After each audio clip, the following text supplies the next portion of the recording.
Assalamualaikum warahmatullahi wabarakatuh. Perkenalkan, nama saya Sarip Mudaim dari kelas 10 PPLG 1 SMKN 1 Majalengka. Pada video pertama saya akan menjelaskan materi tentang logika dan algoritma. Pertama-tama, apa itu logika dan algoritma?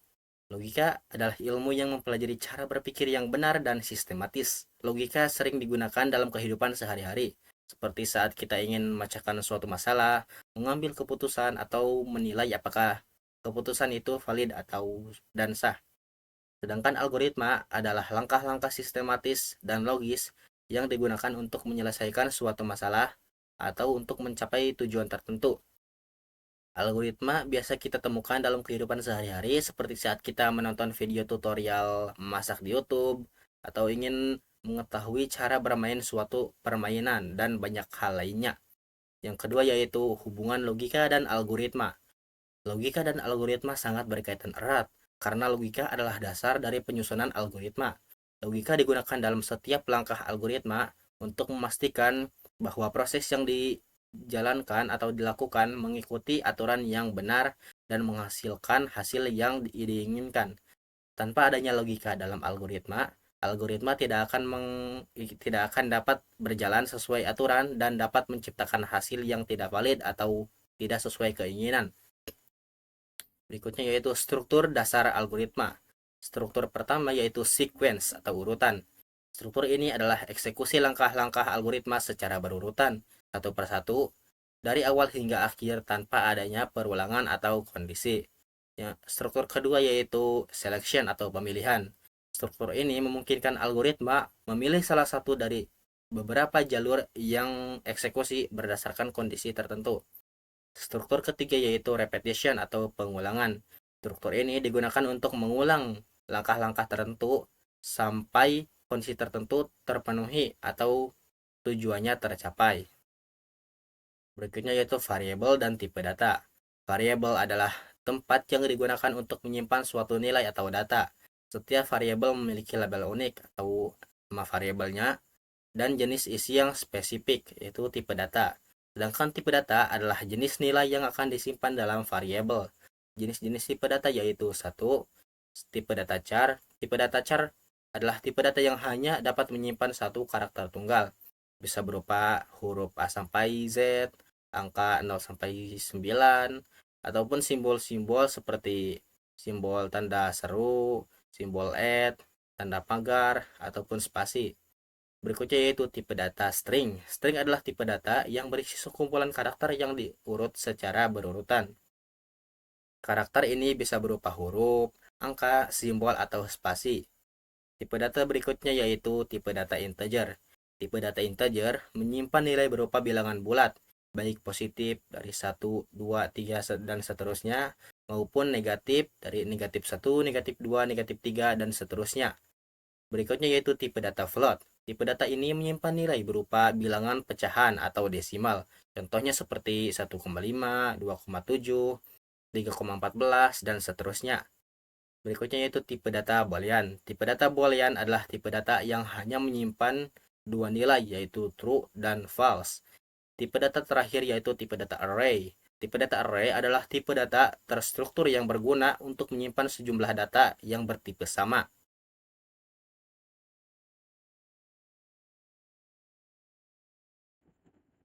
Di sini saya akan mempraktekkan contoh sederhana penggunaan variabel dan tipe data pada aplikasi Visual Studio Code. Saya menggunakan bahasa pemrograman Python.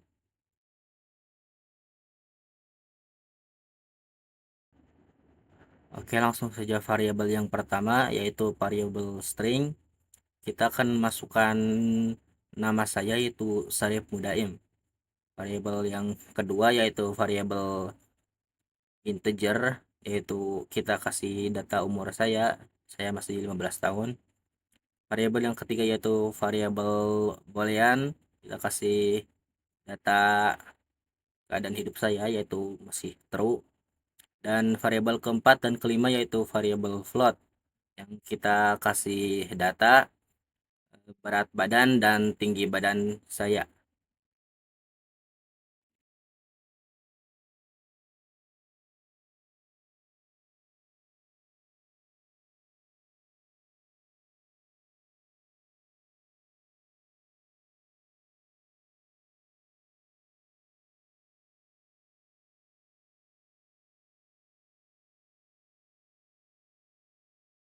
Berikutnya yaitu jenis-jenis algoritma.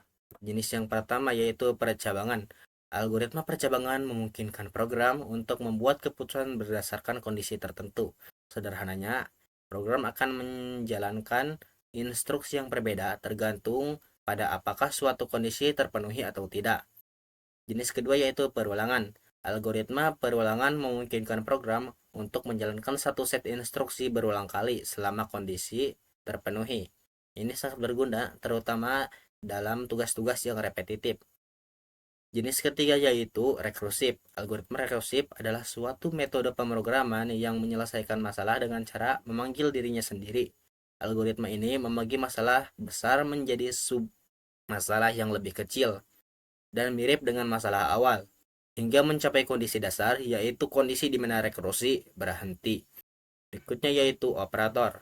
Operator dalam algoritma adalah simbol atau kata kunci yang digunakan untuk melakukan operasi atau tindakan pada data atau nilai dalam proses penyelesaian masalah.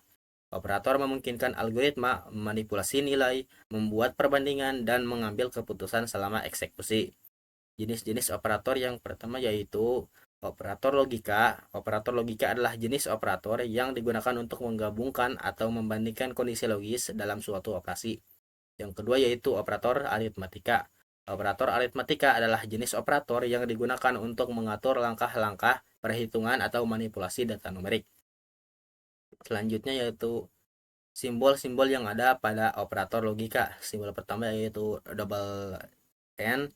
Disebut operator logika N jika kedua operan bernilai bukan nol, maka kondisinya benar. Di sini dicontohkan bahwa A and B is not true dikarenakan salah satunya bernilai bukan nol. Salah satunya bernilai nol yaitu di variabel A. Simbol berikutnya yaitu double pipe. Disebut operator logika OR. Jika kedua operan bernilai nol, maka kondisinya salah. Di sini dicontohkan bahwa A or B is true dikarenakan salah satu variabelnya bernilai bukan nol yaitu B yang bernilai 1. Simbol berikutnya yaitu tanda seru disebut operator logika NOT, berfungsi untuk membalikan nilai. Jika hasilnya adalah 0, maka kondisinya salah atau not true. Jika hasilnya 1, maka kondisinya benar atau true. Di sini contohkan bahwa A harusnya not true, tapi dikarenakan ditambahkan operator logika not di depannya, maka hasilnya akan menjadi true. Dan sebaliknya untuk variabel B harusnya bernilai true, tapi karena ditambahkan operator logika not di depannya, maka hasilnya menjadi not true. Selanjutnya yaitu simbol-simbol yang ada pada operator aritmatika. Di sini kita tentukan bahwa variabel A bernilai 4 dan variabel B bernilai 8. Penjelasan dalam tabelnya yaitu simbol plus atau penjumlahan. Contoh operasinya yaitu variabel A tambah variabel B, hasilnya yaitu 12. Lalu simbol negatif atau pengurangan. Contoh operasinya yaitu variabel B dikurangi variabel A, hasilnya yaitu 4.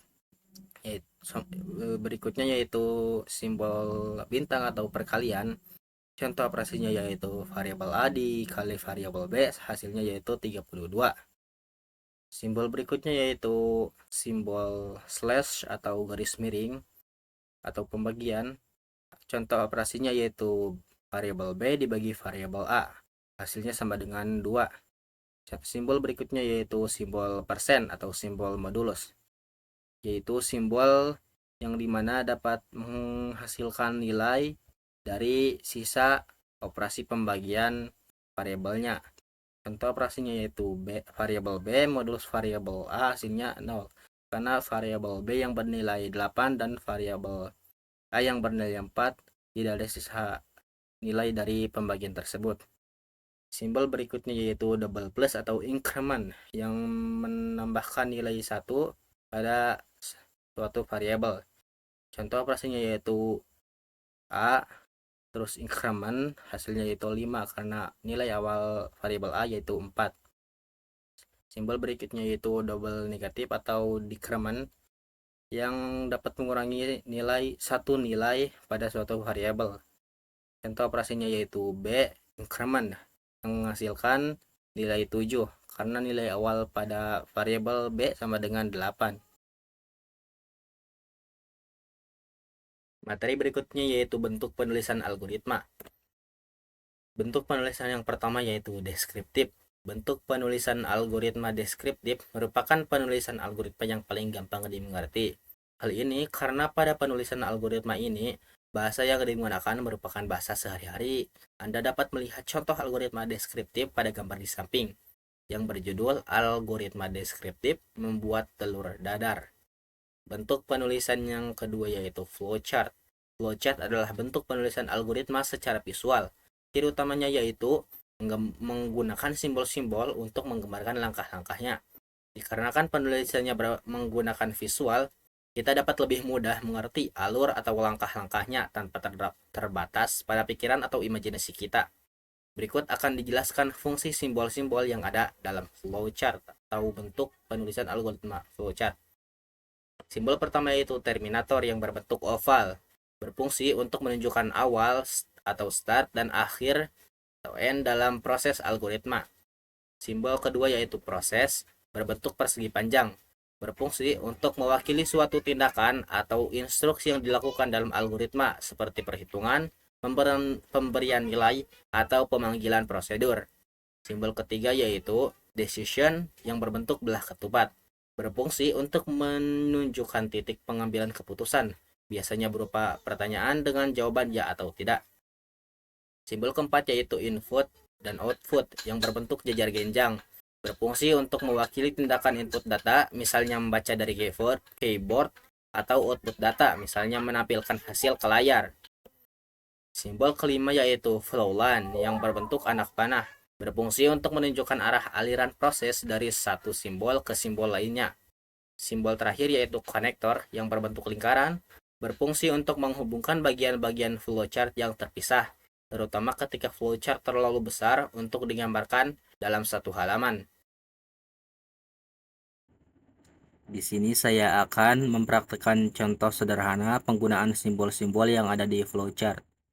Kita akan membuat flowchart bertema pembuatan kopi. Saya membuatnya di website draw.io. Pertama-tama kita tambahkan simbol terminator untuk mengawali flowchart kita. Berikutnya kita tambahkan ini simbol input dan output untuk menambahkan data yang ingin kita tambahkan ke dalam flowchart kita. Seperti bubuk kopi, gula, air, cangkir, dan sendok.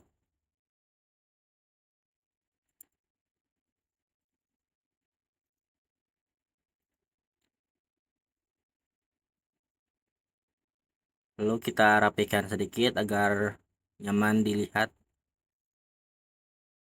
Dan setelah itu kita tambahkan simbol proses untuk menambahkan proses pemanasan air yang akan digunakan untuk membuat kopi.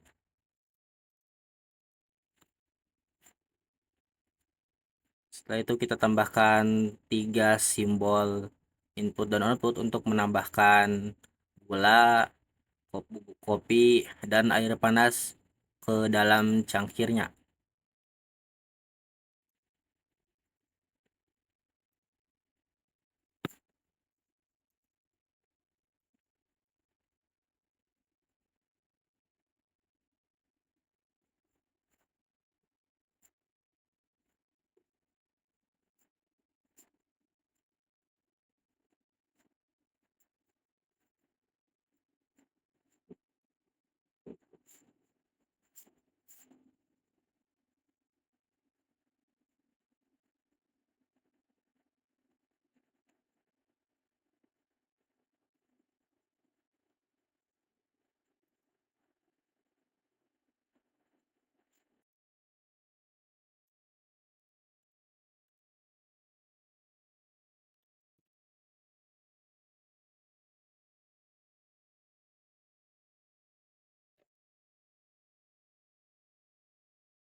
Nah, lalu setelah itu kita tambahkan simbol proses lagi untuk menambahkan proses mengaduk kopinya.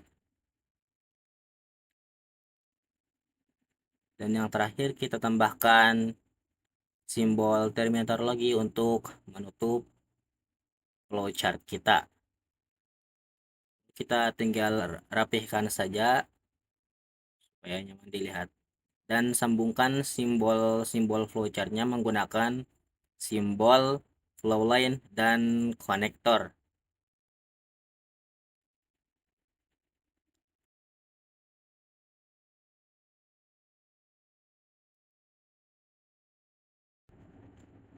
Dan flowchart membuat kopi pun telah selesai.